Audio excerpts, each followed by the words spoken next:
Welcome to Conspiracy. I'm Taylor. And I'm Sammy. And we're here to unpack and analyze the world's best conspiracy theories. So buckle up and let's jump in.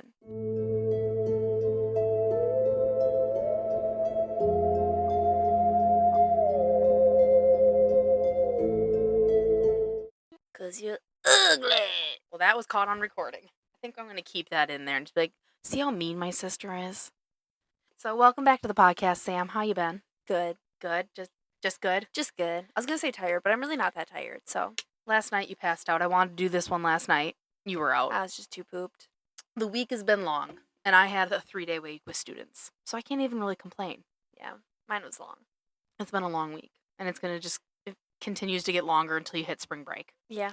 Not enjoyable. But before we jump into this week's podcast, we have an old podcast to talk about. Yeah? Yeah. Amelia Earhart's plane. Supposedly, we think we found it. I know, I'm all about it. I think that's bomb. Talk about a conspiracy maybe not being a conspiracy anymore. Well, and it's totally where I thought it was gonna be, because they think they found it out right off that island where we had talked that that's where we thought she had crashed, and then... Because it kind of, when you did some of the research and some of the other things that people heard from her radio, it sounds like she might have lived. Like she was able to kind of like crash land a little bit. Yeah. I mean, and then with waves and washing it away, it's still in that kind of vicinity. Yeah. That, I mean, could be hers. I believe But my thing's like, whose else would it be? Yeah. I mean, it could just be debris, like maybe from a ship or something that got washed there. No, I definitely think there's a very good chance it's hers, but I do think they plan to exhume it from the ocean and actually see to try to see if it's her Cessna or not. Well, my thing's like, then we'd actually have an answer. And I mean, it doesn't necessarily, it gives us an answer of yes, she went down. We all know that something had to have happened. Yeah. I think it just gives it more clear cut, and it's not leaving us to just kind of wonder. Yeah. Is your phone going to be a distraction? No, I saw a couple messages come through. You don't need to show off that you have all these friends that just communicate with you all the time. No, just a few. That's it. Just one. Hi, Brittany. Brittany will probably never listen to this. It's Brittany, bitch. All right. Any other updates we want to give before we jump in? I don't think so. I think we covered it all, because that was the big thing from at least one of our previous episodes that would be a... And the thing is, we haven't even posted that episode yet. So by the time it drops, people are going to be like, this isn't a conspiracy, we have answers. And be like, well, we recorded this long ago.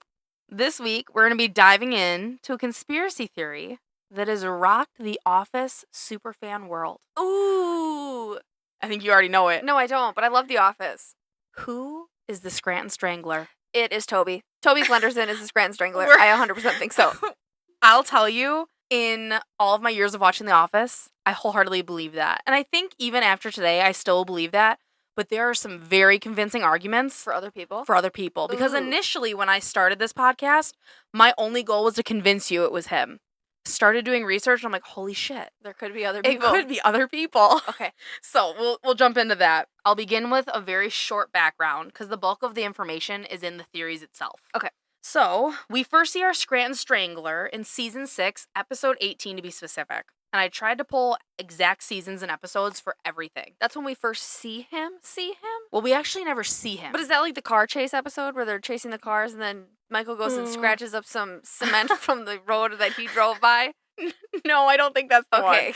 I saw that one the other day and I was like, damn, that was good. But we will talk about that. Okay. I think this is like just first mention of him. Okay. God, it was Season 7 they didn't Season mention? 6. But it was that's late. Season 6, Episode 18. I thought like they mentioned him in like Season 3. Before I did all of my digging, I thought this was like from Season 3 to 4. Yeah, early. Yeah, no, it's late. Okay. So kind of threw me off a little bit because I myself did not remember that. From this point forth, the Scranton Strangler is brought up throughout the remaining seasons of the entire series. His mentions grow slowly until he's talked about quite often on the show. One character specifically becomes mildly obsessed with the Strangler. Toby fucking Flenderson, because he writes his books about it, because he's a murderer. You are going to give all my stuff away. Like I said, I won't go into crazy details. You said details. I won't go into Like crazy details because I feel the name Scranton Strangler really kind of speaks for itself on what he did. But he strangles. But for those of you that didn't watch The Office, or maybe you're just clueless, the Scranton Strangler was a murderer strangling all his victims, famously known in Scranton, Pennsylvania. Toby Flenderson. A couple of things I want to say before we jump in and present the theories. First, Toby Flenderson. If you're an Office super fan, you likely have have a certain person in mind. Toby Flenderson. I want you to put that on the back burner for right now. Not Toby Flenderson. And remain open-minded as I present the other theories. Angela. She honestly, she wasn't on the list. Is she not on the list? No, Okay. which surprised me because I'm like, she couldn't strangle somebody. she has some built up. She's got some anger. Yeah. But as long as she has her cat, she's okay. Some of the, because I'll give some honorable mentions that I don't go into. Some of them I'm like, what the fuck? But okay, that's not the point. Second, I want to present them in order from least convincing to most convincing, just so you have a heads up. So Toby's at the end? Third, I tried my best to track down every episode and season just so that way if you want to go back and look, you can go back and look if you're listening. And I will see if maybe I can try to find some of these clips and put them in our YouTube video. So like when we actually post it, I don't know copyright laws on that. So yeah, we'll have to see. I'll have to look into that because I found all the clips and I have them all saved. Just need to see if I can legally do it. So before we jump into the theories, honorable mentions. Jan Levinson. She's psycho. I could see it. There was like very, very little evidence on it, but she was on the list. Well, especially because like all the times they were talking or like they would see the chase, like she wasn't in the scene where everybody was watching it. So, I mean, I guess the possibility's there. But the thing is, by that point, her and Michael weren't together anymore. Yeah. Because like season 6 is towards Michael's exit. She'd like moved on. Yeah. So I think at that point she was running her candle business, and I think she already had her baby at that point. I could be wrong. Next honorable mention is David Wallace. Well, he got crazy in his older age. He got weird. When he lost his job, he turned into a psychopath, man. Do you remember Suck It? Yeah, I do. And his son playing the drums, and they like played the Suck It song. Just downright bad. I mean, I could see him. I just don't see him being a strangler, but I guess being a murderer. I guess I could see how somebody could make an argument that it might have been him. That was one I didn't even look at some of the information that they gave, but he was on the list. Robert California. Was that psycho guy? Yeah, where he threw the pool party at his house? Okay, that guy. I could see him being a murderer just because he's fucking weird. Yeah, he was odd, that's for sure. And then the other honorable mentions I have, which I just can't get behind, Mose and Dwight Schrute. Tag teaming it, which they're weird. But I don't see them being stranglers. No, because not unless they had some like thing to gain from it, and I just don't think they would have. I mean, Dwight definitely loves to murder animals, but Dwight is a volunteer sheriff's deputy, and he would have to report himself. Hell, when he peed in a cup, he went and turned in his uniform. So the fact that he'd be murdering people on the side, I just don't see it happening. I don't buy it for a second. But did he turn in his stuff earlier than season 6? He did after it was the marijuana thing. Yeah, so he could have turned into a strangler. I just don't see it. I don't see it either. So he loved the law. Yeah. Like I said, I myself didn't think these characters had enough evidence to really do theories on them. Okay. But I do have, let me count one time. Let's say, how many do you have that with I have 5 theories. Okay. First one, not a lot of evidence. The first one I think we can almost completely put in the honorable mention, but I put it on the list just in case. So theory number 1 is Andy Bernard. That dude's psycho. He punched a hole through half-inch drywall. And that is why he's on this list. I don't think there was a lot of evidence to really back up the theory, and that's why he could have possibly fallen into honorable mentions. But he does have a history of anger management issues. Yeah. The only thing is, by the time the Strangler makes an appearance, I feel like Andy kind of has his managed. He kind of had it figured out by then. He went to his anger management class and figured out what he should and shouldn't be doing. Yeah, like he kind of got it under control. So I feel like that kind of debunks it. Okay. But I will say, when I was doing all of my digging on this episode, he was kept popping up. He was on a lot of lists. Okay. So I think a lot of people were like, he just maybe internalized his anger and took it out differently. Okay. So that's theory number 1, kind of short, sweet, to the point. By draining the life from people's eyes. Sammy? Strangling somebody is like very intimate. Like you gotta physically look at them when you're killing them. Yeah, because I don't think you'd be able to strangle someone from behind unless you got really strong fingers where you could like grip, because you gotta break that hyoid bone. Yeah. The fact that that was on the last podcast. It was in my last podcast, so I had a whole bunch of stuff about strangulation. I mean, unless they remember Michael Scarn in his movie when he had to strangle Oscar, and he did it from behind with a towel. You would need something. So I guess it could be done, but you could do it from behind. That sounded so wrong. I don't think that was the Scranton Strangler's signature, though. But like you said, it's very intimate. I don't think I could personally strangle. That's not the way I'm picking. Yeah, it wouldn't be my choice. That's just. But I don't plan on killing anybody anytime soon, so. I would have to agree. Count your blessings. Theory number 2 is Gabe Lewis.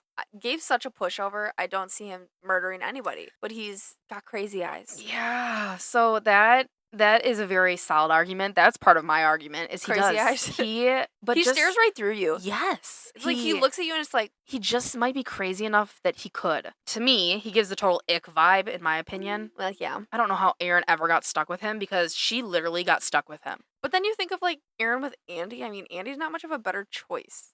I know, but I feel like Andy's Andy, on the list. She's with 2 stranglers. I feel like Andy can be loving and affectionate. I never got that vibe from Gabe. Andy will definitely care for you till Yes. the end of the earth. We literally were talking about this earlier tonight. Yeah. He loved Angela. Yeah, like he will try his hardest, and he always picks girls. Well, I should say he picked Angela, and Angela was just such a bitch to him. Yeah, I felt so bad for him. That was rough. And the thing is, I think part of Angela loved him, but Angela couldn't get over Dwight. She still liked Dwight. But Andy can love with his whole heart.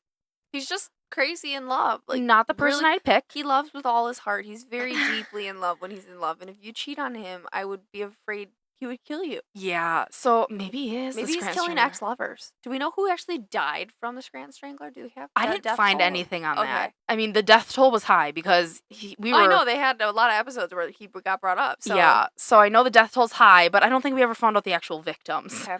But back to Gabe Lewis. Total ick vibe of a character. Honestly, he just didn't do it for me. Every time he was in an episode, he truly just pissed me off.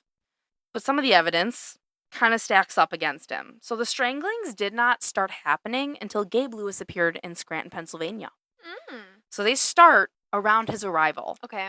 So good evidence that's there. Understandable. Okay. Gabe is consistently bullied by people at the office. Yeah, everybody hated him. Yeah, they were just... They just acted like he wasn't even there. It was kind of like, remember the tech guy?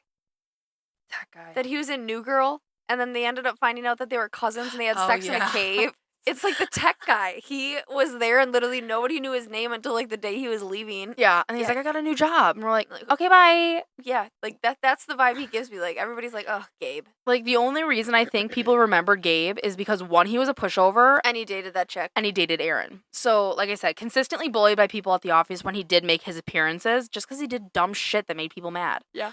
The motive to want to kill could definitely be there from being bullied or teased. But I'm like, wouldn't you want to kill the people that are bullying you? You would think, but like... Maybe he's killing their family members. Did anybody grieve a loss? Not that I remember. Besides Angela's cat. Maybe he just, like, by the time he left the workplace and he stopped at the gas station to get gas, he's like, fuck! And just killed the first person that came into sight. I guess that's a possibility. Never know. Additionally, Gabe has a very odd addiction, fascination. I don't know what you want to call it. With samurai swords. Remember his bedroom? That too. He went to Japan. Oh my god, you're adding. You're adding. He had like whole things and like that creepy stuff that he mixed into his drink that made the guy hallucinate at the party that they watched Glee at. Okay, so you're kind of adding to the evidence here. That's not what I was going to say. Okay. He has like a weird addiction, fascination with horror and gore movies. And he's got swords. And swords. But he didn't, if he's murdering, he was strangling. Oh, yeah. So swords, but then maybe he just like, I don't know. Yeah, okay. But has that fascination, and I don't know if you remember the episodes that like he would force Erin to watch them. Because Erin is not the type to watch horror. I know, and like he had no sympathy for her. Because do you remember how they would play Scrabble and the winner got to pick the movie? No, but okay. Oh my god, I think why would he always pick horror one? It's fresh in my mind because I watched it like yesterday.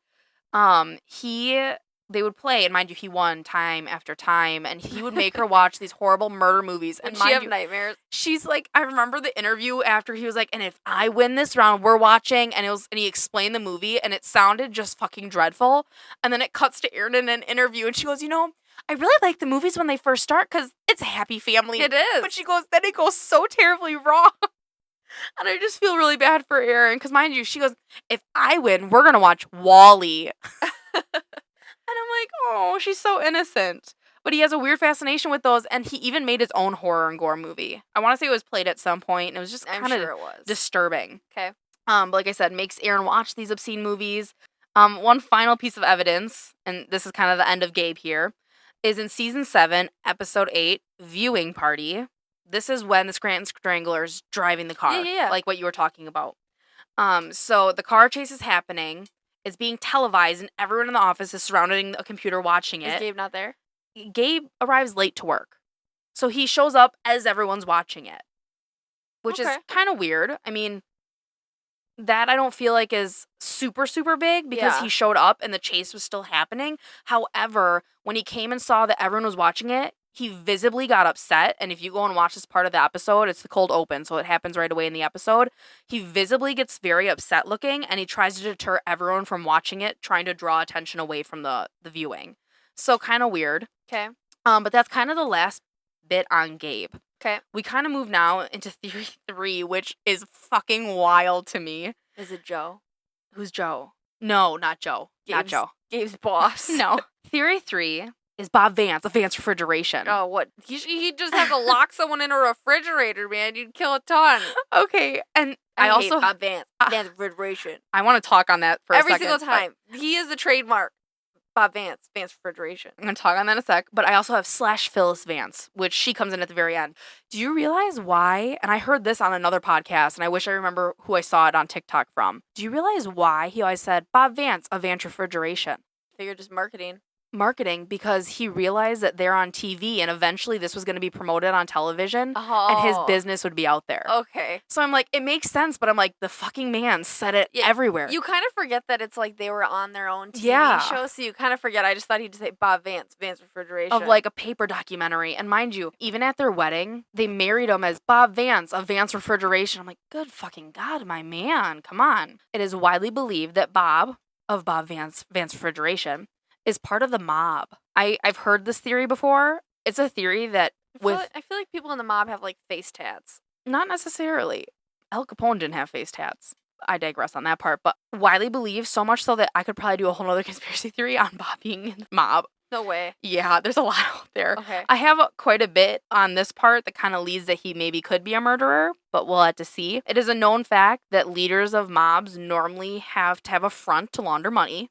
He has a business that he could do that. So owning and operating a refrigerator company could be a front to launder that money. I mean, and Phyllis always talked about how much money Bob Vance has. So a lot of my evidence actually kind of comes from Phyllis. Throughout this series, there are many small comments that are made that kind of lead us to believe that Bob is odd or maybe sketchy, has some things going on. And a lot of the theories point to Phyllis either being involved herself or being well aware of Bob's doings. So it wouldn't surprise me. Tag teaming it a bit. But I feel like, okay, him being a part of the mob, I don't think he'd be the Scranton Strangler. That's the thing. That's where it kind of gets a little... I feel like you can make the argument that, okay, he might be, like, associated with some shady shit. Yeah. But I just don't think he's the Scranton Strangler because of that. So maybe this will be a theory within a theory. Okay. And at the end, we can determine if he's in the mob or not. Okay. Because I fucking did this research and you're going to listen to it. No, that's fine. I'm fine with that. So in season 3, episode 8, The Merger... there is a conversation between Phyllis and Karen that leads Phyllis to say something that could be construed maybe as threatening. So the following conversation, Karen, ugh, what is that smell? Phyllis goes on to say, what smell? Karen, there must be an air freshener plugged in somewhere. It smells like a funeral home. Yeah, it's her perfume. And Phyllis stands up, she's like, let me help you find this. And then Karen eventually goes on to be like, oh, never mind. And Phyllis goes, oh, like, did you find it? And she goes, I think I might be allergic to your perfume. Yeah. And Phyllis proceeds to go on and goes, it's made of real pine. Bob Vance bought it for me. And Karen responds with, who's Bob Vance? And then this is where people go, Phyllis was kind of threatening. And she goes, you have a lot to learn about this town, sweetie. Yeah. And like, I remember that. She says it in a really bitchy way. And well, like, that's Karen, Phyllis is a most bitch. times a bitch. I love her as an actress. I hate Phyllis, the character, because Phyllis is a bitch. Maybe unpopular opinion, but she says it very aggressive towards her to where Karen just kind of sits back and goes, okay. But leads us to believe that, again, Bob is a very big guy in this town. Okay. In season 6, episode 13, Secret Santa.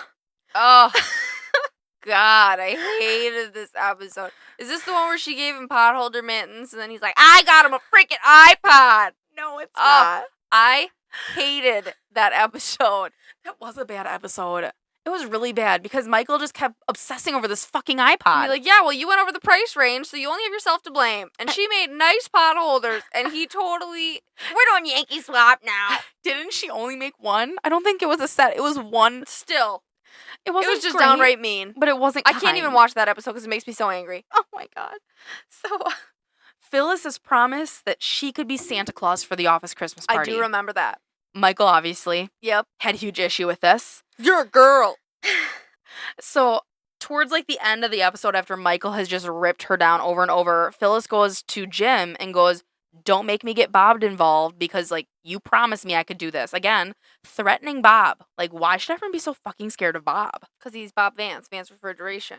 And I think he's part of that, like, complex they're in.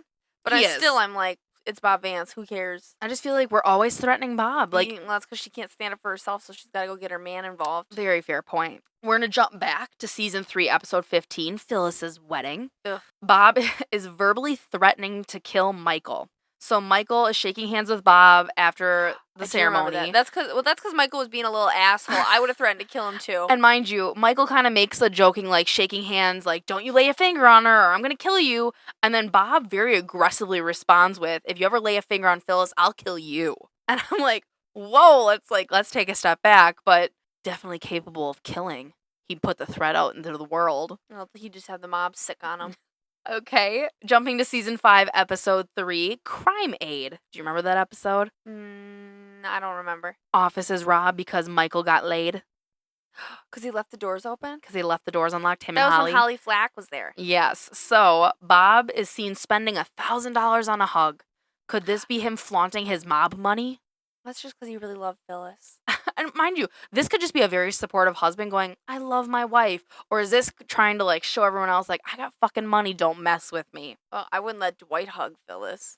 I know, but Dwight was doing it to kind of be nice. No, he was doing it to try to outbid Bob Vance of Vance Refrigeration. Okay, but I love when Dwight comes down to the warehouse and goes, 901 penny. Always. And 1 penny. I'm like, really? What? Just do $1. Do an extra $1. Can't afford an extra $1. He works at a beef farm. Is this him flaunting his mom money or being a supportive husband? I guess we'll never know. I could see both. I could too. In season 3, episode 7, branch closing, Bob Vance buys the entire warehouse. I do remember that. Because he goes, oh yeah, Bob Vance bought us out. Yeah. So but I mean, Bob Vance from Vance Refrigeration, he'd probably need someone to send out his refrigerators. So I mean, he'd... But don't you find it kind of weird that in the entire series, I never once saw a refrigerator in that warehouse? It was always like paper boxes. Well, that's because they were part of Dunder Mifflin. I know, but he bought out the warehouse after that. Shouldn't we have seen... He never ended up doing it because they didn't get bought out. Oh. So the sale would have backed out. I guess. But I felt like they used that warehouse for all the businesses in there, didn't they? I don't know where the hell they would have stored refrigerators otherwise, but yeah, I get where you're coming from. Yeah, so I guess that's just a confusing part to me. But then again, buying a whole warehouse, and he also mentioned keeping on every single employee. Yeah, all the workers, and then paying them their normal wage. Yeah. And he probably would have given them a raise. Are we flaunting this money again? So that being the bulk of the Bob Vance information, the other last little tidbit to this theory is Bob and Phyllis have a fetish for killing together. I could see it because they're fucking sick. That was like side theory. It was like when Jim and Pam went out to dinner with them and they went and screwed in the bathroom while they were sitting there. It was like disgusting. They came back sweaty to the table. I was like, ugh. Yeah, and like there were other times. Do you remember when Phyllis was... They just gave the ick. When Phyllis was listening to sexual romance books at her desk? No, I don't remember that. Oh my God. She was listening to 50 Shades of Grey via like headset. And I just remember all the people went into Michael's office and they were like, she's masturbating at her desk right now.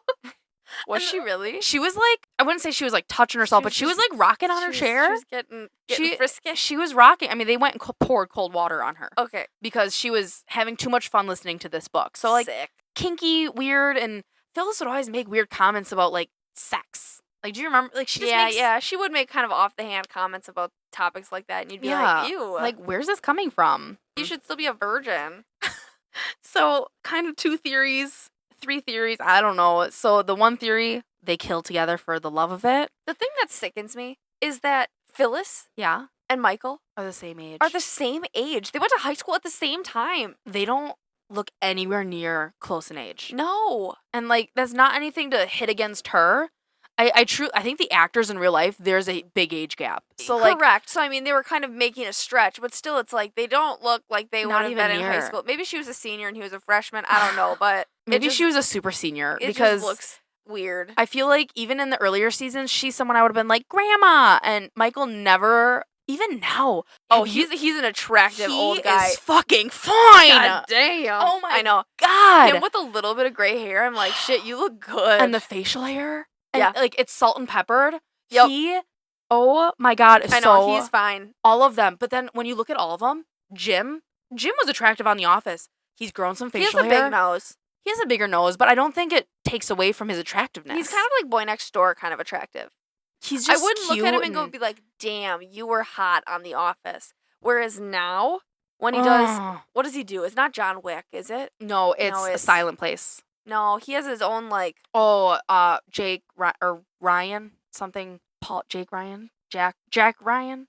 I don't know. It's something. It's like a kick-ass movie. He got kind of like ripped for it. Yeah, like there, I found him attractive. I feel like everyone on that show had a glow up. I feel like the facial hair helped with his nose size. And see, the nose never. Yes, it's bigger. He's got a honker, man, but he's still very adorable. I think he's very cute. Yeah, but he does have a larger than normal nose for his face. But when you look at all these men that left The Office, but then again, you look at Pam, and I'm like, I don't really know what they saw. Yeah, but Pam's cute. She's cute, but like she always wore her hair in like a frumpy clip back. I know. In the later seasons, they did more with her hair. Yeah. And it brightened her face. For the longest time, they were just like, clip it back, it looks fine. Yeah. And here's your blouse with a sweater over the top. That's what you're wearing every single time. They did her way dirty in the beginning seasons, because in the later seasons, she looked great. Well, I think they also said, okay, now she's in this relationship. We want her to kind of have a glow up. Yeah, I would agree. And, I mean, then there's Angela. Angela was always fine. I don't think she much changed, but like... Her with her hair, though, it was always in a ponytail. Always. She had that look.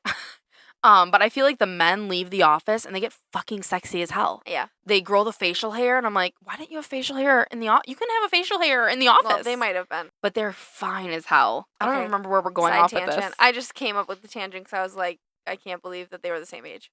Yeah, that's what it was. Yeah. And they really kind of played that weird. She's like, we went to high school together. And I'm like, really? Yeah, because she would always diss on him and be like, nobody ever talked to you. And he'd be like, that was a myth. Was she a teacher? Did she work in The Office? I just don't see it. Maybe we look more at, like, is it a theory about him being in the mob? Because I don't know if he would have been the killer, but someone made the argument of he owns a business that could hide dead bodies. Yeah, he really does. So he owns a refrigerator business, which Remember when they were doing parkour in the back and they did parkour on top of one of the refrigerator boxes and went right through it? Parkour comes up later. What if there's a dead body in the parkour box? There's not. Okay. Okay. So I guess before I even move on to theory 4, I'm going to say yes, he's in the mob. I think that's right. I feel like it had a compelling argument that he could have been. I don't think he's Scranton Strangler, I don't think so either. I think that Bob and Phyllis definitely have some fetishes together. They've got some kinks. But I don't think it's killing. Yeah. I think maybe... I feel like they just stick to the bedroom. But I just feel like... That or the stairs or the tables or anywhere really, because they did it in a bathroom at a restaurant. Yeah, and I'm sorry, that's so unhygienic. It's just sick. Can you imagine, like... And then they came back and acted like nothing happened when they were gone for like 25, 30 minutes in the bathroom and the food was there. And do you remember when he cuts a piece of her steak and she goes, ooh, I don't like the bush. And I'm like, Argh! Did she say that? Yeah, because she goes, oh, remember? I think that's what she says. I don't like the bush. And then Bob, like, smirks and Pam looks like she wants to vomit. It was something. Fed each other, and I was like, ugh, God, that's weird. Sick. Just sick. And not meant bad, but like, aren't they past their sexual prime? Like, oh God, they were animals, man. But I don't think they really. They didn't have kids. I think they pegged her as like she was like 38. She was not 38. She looked 60. Min. I don't think she was. And I just... Because Michael definitely wasn't. We're both younger, but I look at it and I'm like, you must hit an age where you're like, sex just doesn't appeal anymore, right? Yeah, like when you're a grandpa, she was definitely not there. Well, she looked like she was there. She was frisky as hell, man. She was listening to 50 Shades, rocking in her chair, so... And even Bob just looks like they'd maybe be past that, and they're just partners. He can still get it up. He don't mind. Ugh. God, I can't even. All right, who's next? Theory 4, Creed Bratton. I could see this. And I will say, if I have to compete with Toby, Creed's the one to compete. Yeah. Hell, he went to jail at the end of the series. That does come up. So we know Creed is a very kind of sketchy character. I mean, you can't get sketchier than Creed Bratton. Throughout the entire TV series, Creed is known to do some pretty shady things, from selling furniture in the office when the office might be closing and stealing from people's wedding gifts and horrible things. His character has a mystique to it, making weird offhanded comments. When he gives insight to his past, it sounds like he's had a very unique life. Yeah, it does. Our first piece of evidence comes from Season 4, Episode 1, Fun Run. Creed makes the following statement, and for Creed, I have lots of his quotes because... There's lots of them. There's a lot. He makes the following statement. I've been involved in a number of cults, both as a leader and a follower. You have more fun as a follower, but you make more money as a leader. Could this be a statement possibly incriminating him? Some cults are known for making human sacrifices. Could he currently be in a cult during the Scranton Strangler time and we just not know? I don't think he would have been a part of a cult. He the said, Scranton Strangler seems like... I've been involved in a number of cults. I don't think he was in a cult at that moment. Okay. Because I don't feel like, as being a serial killer, you're taking credit for those. Why would you want to credit it to your cult? You'd want the credit yourself.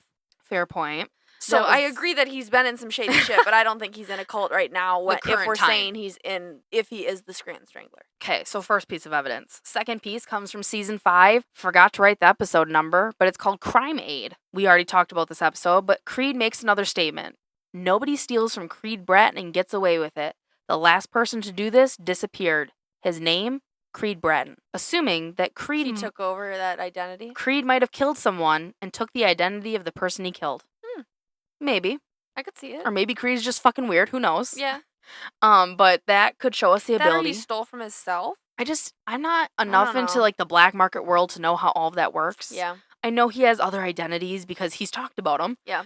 But did he maybe kill someone and he wasn't originally Creed and now he is? Possibly. I don't know. Season 5, episode 9, coincidentally called Frame Toby.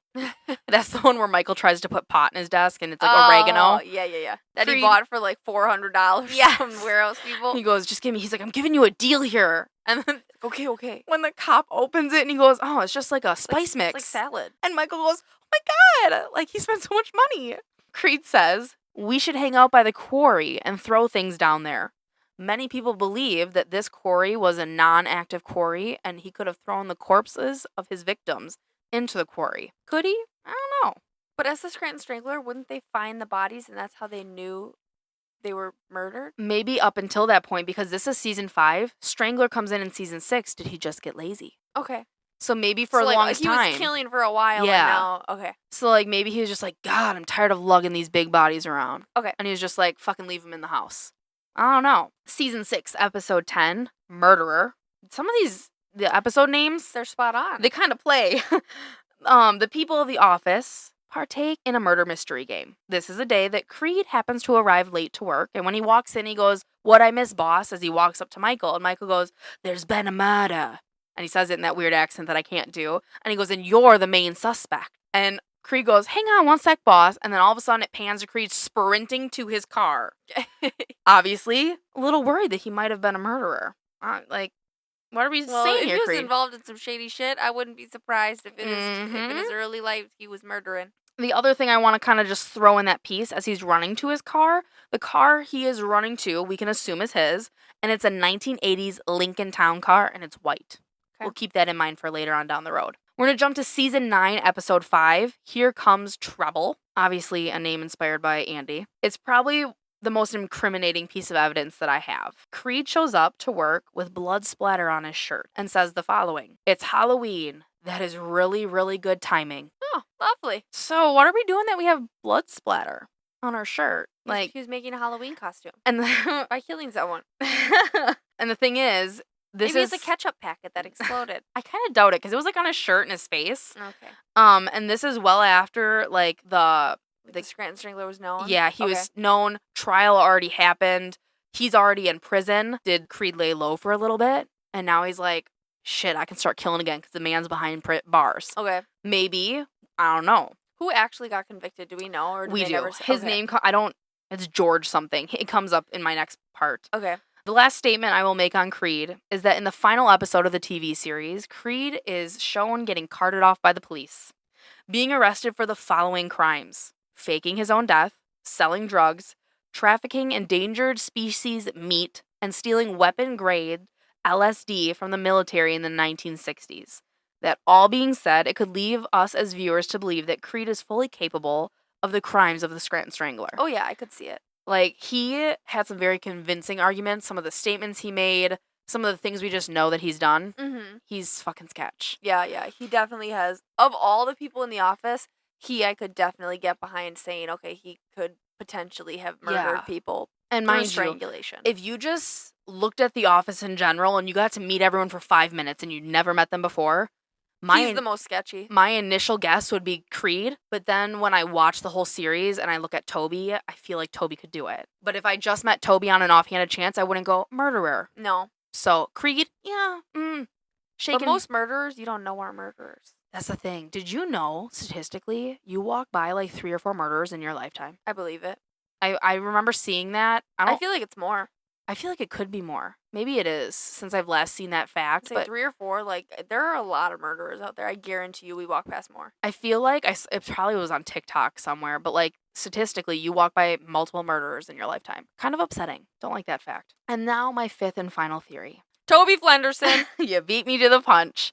My 5th and final theory is Toby Flenderson is the Scranton Strangler. Does he have a lot of evidence behind him? There's some solid evidence. Okay. So, like I said, this for me, hands down, has been the most convincing theory. It's the one I've believed the longest. Because everybody hates Toby. Everyone hates Toby. And Toby, like, really is pretty harmless. Yeah. But I think it's just his personality. He's so, like, duddy. He reminds me of Eeyore. Yeah, like, he's just kind of, like, frumpy. Yeah. Meh. Not a fan. And I will say a lot of the evidence I have is quite damning. Okay.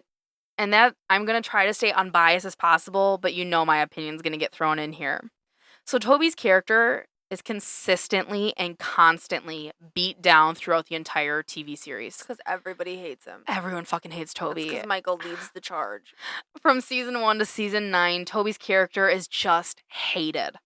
It starts out as hatred just from Michael, but as the seasons go on, other people kind of slowly join the bandwagon, become annoyed with him. He's always overlooked, he's ignored, he's forgotten about. You're divorced. That comes up. You're so mean. Well, you're divorced. What do you even know? That's why your wife left you. You have kids. You have a daughter that doesn't even like you. With constant criticism and outright hatred towards him, wouldn't that be the perfect environment to create a murderer? Some might say. Day after day, you are told that no one likes you, that you're unloved, you're unlovable, just to go away, to be avoided, that people would rather die than be around you. I feel like it's more of a suicide watch we should have on him than a murderer watch. People would rather die than be around you. In my opinion, I feel like that's the perfect setting to create either a suicidal person or someone that's just like, I fucking hate the world! And like, I've never seen Toby angry. He got a speeding ticket. So. He got a ticket for going too slow. The police officer caught him on her bicycle that you pedal. Oh my god. I like you said, I don't think I've ever seen Toby mad. I think I've seen Toby disappointed. Yeah. But I don't think I've never seen him like angry. It's more like, guys, we really shouldn't be doing this. Maybe he's just fucking stoned when he comes to work. I have that joint they found in the parking lot, it was Toby's. It was Toby's. He comes in so fucking mellow. He's just fed up with his life. He hates it. That's why he went to, Puerto Rico or whatever? Costa Rica. That's what it was. And Costa Rica comes up. So as we watch this series, another thing that comes up a lot, thanks to Michael, is Toby went through a pretty rocky divorce. You're divorced. But your wife left you. Your wife doesn't love you. It seems as though this relationship with his ex-wife is not the greatest even after the divorce. And that might just be some hatred on Toby's part. Maybe her part, I don't know. Okay. But because of the relationship being so rough, it kind of leads to him having a failed relationship with his daughter as well. It kind of. Although when she came in on Daughter's Day, she was the cutest kid there. She was adorable. And I just feel like Toby made an effort sometimes. Do you remember the episode where Pam had her art show and Toby was like, oh, my daughter's concert. It's fine, I can skip it. I know. That's so shitty. That or when he played the whole night on that claw machine to get that little bear because Pam went, oh, that's cute, as they walked in. And then she's like, oh, you should give it to your daughter. And he's like, oh. And like he was disappointed. So like I feel like he might have wanted Pam to love her. He might have been a shitty dad at times. So maybe that led to also him not having a great relationship with his daughter. Okay. One of the biggest parts of this theory is that Toby has this crush on Pam. And it goes 9 seasons unfulfilled. You know, though, like, if he was a murderer, I feel like he'd be taking out her conquests. You would think, but then I'm also like, you're really going to hit that close to the work area? I don't know. The timing of some of the Scranton Strangler attacks align very nicely with more meaningful moments in Pam's life. And we'll jump into that in a second here. Toby did not do the best job of hiding his hatred of Pam and Jim's relationship. All from, oh, you don't need to sign that paper. We'll just see how long this relationship actually lasts. Just sending out a memo about PDA saying you can't do it in the workplace. Just such an asshole. As he then sucks face with his girlfriend in like the next episode. And before I keep going, I met her at the gym. Can we talk about the fact that Toby pulled fucking 10s? Some of the women. I know. How was he pulling that? He's the biggest dud. He must have one very large penis because I don't know how else you would get somebody like that. He must be fucking monstrous in bed because, like, there's no way. Because the personality is just not there. And it wasn't one. It wasn't two. It was like 3 or 4 of these women. And I'm like, what do you see? Because he has no personality. He doesn't really have looks. And I can't really imagine he's got a lot of money. He works in HR for a paper company. I think that was when I was watching a YouTube video on him being the Strangler. The one person goes, he works a rundown job where he can't even make 6 figures. Yeah. So, like, he's not pulling money. I don't know how he's pulling these women. At the end of season 4, Toby leaves for Costa Rica. And this is kind of creepily touching Pam's leg, and then he jumps the fence. Hey, he can run away. He can jump the fence. Yeah, he's able to run away. If he's a strangler and he left his victims, he fucking booked it. Yeah, man. So here's kind of where we can go 2 different ways with Costa Rica. Because Costa Rica itself was looked at in 2 lights. The first one is that Toby didn't have a ziplining accident. It was actually an attempt at suicide. The suicide attempt obviously did not work, and he just had so much fucking rage that it didn't work that he came back with vengeance. Okay. Or maybe he did have a ziplining accident, and he had so much anger that he got hurt that he came back with vengeance. I feel like Toby would get down there and he'd be like, you know what? I'm going to have a total change of heart. I'm going to become the happiest guy alive, and I'm going to go ziplining. And then he gets on there, fucking yeets himself into a tree, gets broken everywhere, has to come back to the U.S., mind you, probably can't fly for a very long time because his whole body was broken. Oh my god. Like, I feel like he's like, you know what? I was better being the grumpy old self I was. Let's go back to that. Oh, I don't have words. So, like, I feel like both are very convincing. Maybe he was just like, I'm going to end it all in a pretty place in the world. And it didn't work, and he came with a vengeance, and maybe he really just has freaking bad luck. Well, my thing's like, you moved to Costa Rica, and you have kids. Yeah. Again. Or a kid. I think he only had one. I think he only has the daughter. But again, proving that he's kind of a shitty dad. Like, I wouldn't want to hang out with you either if you were going to skip my recitals and fucking not give me the prize that you won in the claw machine, and you moved to a different country, which I believe was supposed to be for the rest of his life. I thought so too. And then he came back. He came back because he couldn't live down there. He with couldn't deal. The hospital. He had to share a room with somebody, man. And the guy just stared at him the whole time. Just uncomfy. So Toby his life fucking sucked. I would not want to be Toby. He's got motive. He has a lot of motive. Before we get into the big, like, hard-hitting evidence, I have some smaller pieces of evidence that I feel still need to be mentioned. In some of the later seasons after the Scranton Strangler became famous at Dunder Mifflin because of Toby, he decided to start writing his own crime novels. Okay, writing about crime. Toby, what's going on there? I need one of those books in my hands to know how well and detailed those crime scenes were written. Because if they were written in great detail, hands down, I feel like that's solid evidence. Could be. In season 7, episode 7, called Christening, this is where Jim and Pam's daughter gets christened. Okay. Toby cannot enter the church. I know. He struggles hugely. Well, and then he walks up and he talks to, like, I'm assuming God. Yeah. And he gets up and he goes, why me? So it could just be about his life. It really could be about his life, and now he's watching Jim have... But yeah, I know, he physically, like, it took it... Yeah. The christening was long done. It was done. Finally got into the party church. was done. Yep. And, like, this poor man, and he gets in, but, like, the whole time he's like, I just don't have a good relationship with him. Yeah. And, like, can't get in the church. Maybe... That's why he's had such a shitty life. I mean, That honestly, thought he'd burn. It could be the fact that, like, man, you've just made my life dog shit down here, or it's I've murdered and I can't come in. Both. I don't know. In another episode, Pam jokingly says to Toby, "Oh, I have your address. I'm gonna stalk you." I think she had to, like, get his. He'd probably like, please do. She had to get his ID leave the for door something. Unlocked. I think she had to get his ID for something, but anyways, as Pam says this, she turns and, like, walks away from his desk, and as she's walking away, Toby awkwardly laughs and looks at her creepy and says, "You better not." And it's really fucking I don't weird. remember that. I want to say it was in a Superfans episode, so it was extended cut, and Pam needed it for, maybe it was, like, emergency contact list or something. Okay. And, like, he, like, tries to laugh it off, and then just creepily says that, and I'm like, you don't want to stalk him. You're going to see the victims that he murders every night. My last piece of small evidence before we get into the big stuff is in season 9, episode 19. So we're at the very end here. Okay. The episode is called Stare-mageddon.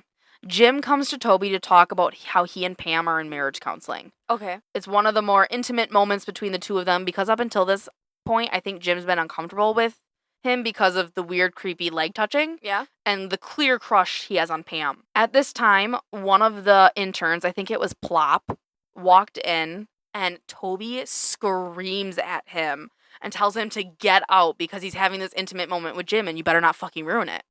And then as Plop leaves the back, he turns to Jim and goes, I'm going to kill him. And I'm like, oh, so. Okay. Kind of creepy. Okay. He's got motive. He's got motive. So now some of the bigger pieces of evidence, and this is the stuff, as I was writing it, I'm like, oh my God, it's Toby, and I just feel very confident in this. Okay. If you weren't a believer in Toby prior to this episode, I'm going to try to make you a believer now. I believe it's Toby. In season 6, episode 18, The Delivery, part 2, this is when Pam's having her baby. Okay. Jim and Pam welcome their first child, Cece, into the world. Andy wants to gift the couple a newspaper of the day that Cece's born. However, Cece wasn't born on the day she was supposed to be. She came a little late. And the picture of the newspaper is like Scranton Strangler strikes again. It's the exact title. You hit it right on the head. This kind of leads us to believe that Pam's going into labor and Toby's like, that should be my life. So he kills someone the night of birth of Cece. Okay. And now Andy has to replace the paper and the headline is a remembrance of Toby fucking murdering. Okay. So yeah, I love how you knew the exact title. Yeah, I love that one. Could this be his anger and jealousy that he needed to go murder just to keep his mind off things? Because when you look, he didn't show up at the hospital. He didn't come with everyone. He wasn't there. Because he was out murdering. He was out washing the blood off his hands. So we're now going to move into season 7, episode 8, Viewing Party. So this is the car chase again. It's that famous scene. And Toby wasn't there. We're going to dump. He was gone that day. There's so much here. So But I think they were all surrounded around his desk. So it's that famous car chase scene. Everyone in the office is huddled around Toby's computer in the annex, watching the live broadcast that's happening now of the Scranton Strangler in a car being chased by police. Did someone pull it up on Toby's computer, or did Toby prop it up because he was ready for it? Stop fucking talking. Okay, sorry. Here's one of the most convincing pieces of evidence. I hate you. Sorry?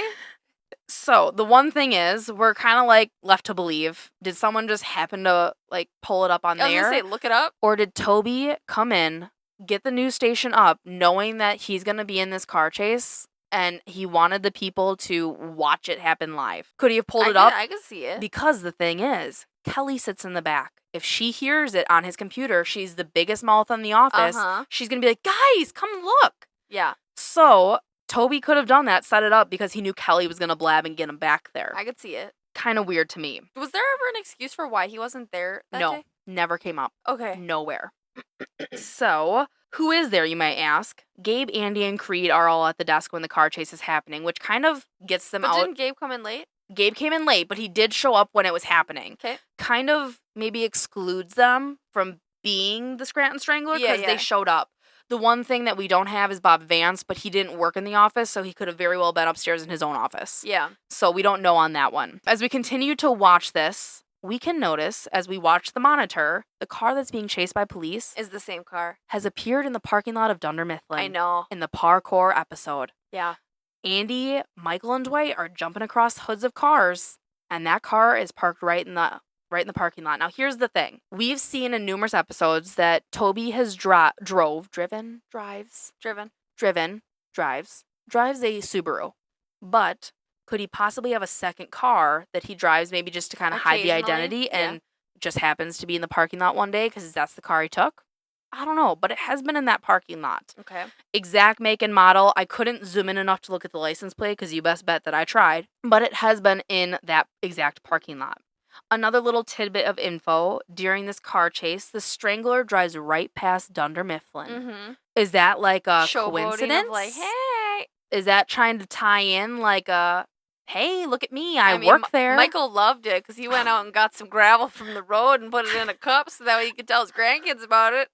And I forgot about that until tonight when you said that. He was out there scooping it up, putting it in like a mason jar, and he's like, I'm gonna tell my grandkids. Oh Yeah, my you remember when God. Scranton Strangler drove past? He drove right past my workplace. These are stones. He goes, they could sell them for like $1 million each. Oh my God. So, not that that's a huge damning piece of evidence, but did drive past Dunder Mifflin. Car's been in that lot before. Well, plus it's probably like a normal route for him, so he probably knows where he's going.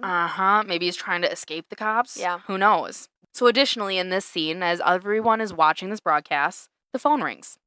Kelly quickly picks it up, but hangs it up right away. Here's the weird part, though. The receptionist, Aaron, is watching this broadcast. So, you would need the exact extension number to call that phone, because Aaron can't transfer it. Mm-hmm.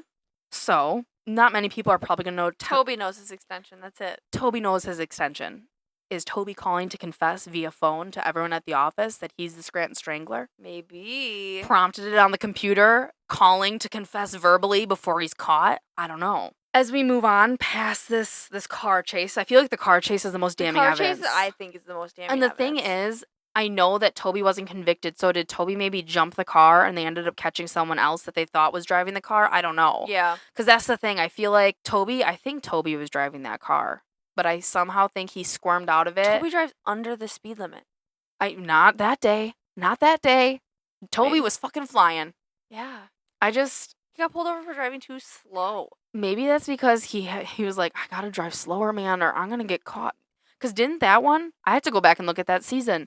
Maybe Toby started driving slower after the car chase. That was season 7. I don't know what episode it Oh, is. fuck. We're gonna have to look at that. Maybe this is afterwards and he goes, I gotta slow down or they're gonna catch me. Yeah.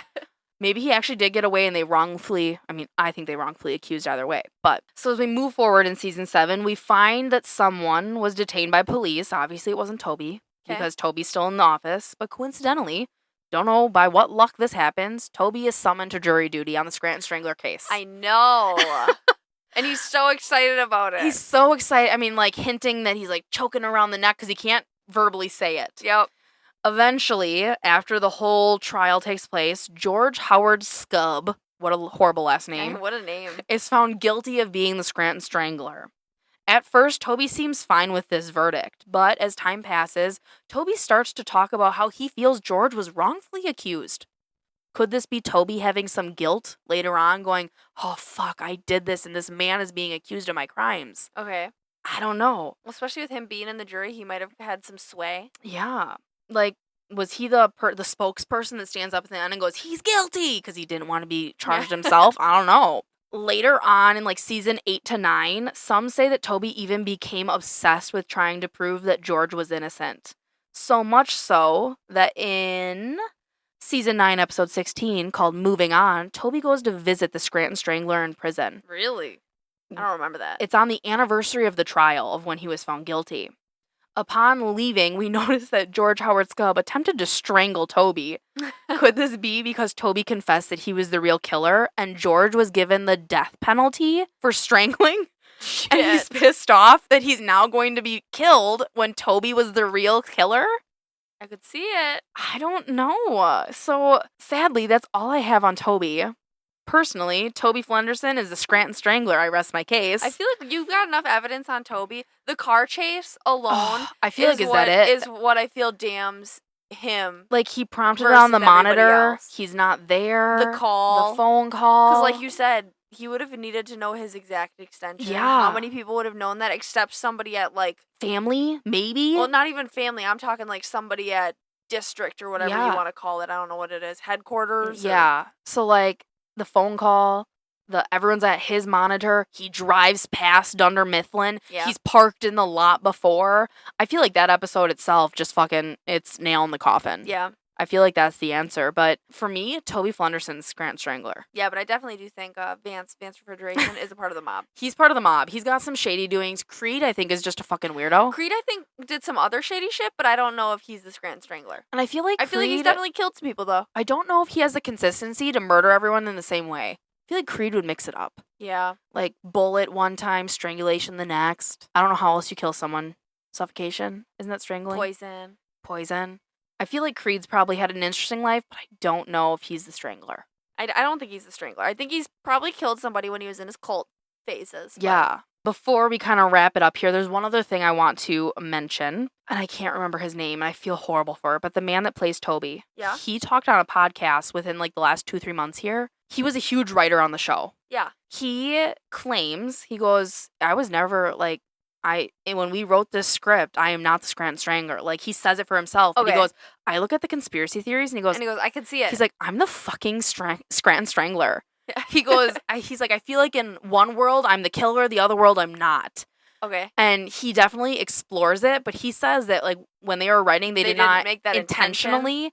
But he goes, wow, this evidence really stacks up against me. Yeah. So I found that kind of interesting that I think if they could go back, he goes, that would be kind of like a nice Easter egg to slide in there. Yeah. He goes, but I feel like we kind of already did that on ourselves without even knowing we did it. Yeah. Guys, tell us what you think, who the Scranton Strangler is.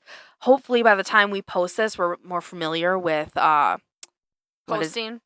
posting what's the streaming, Spotify.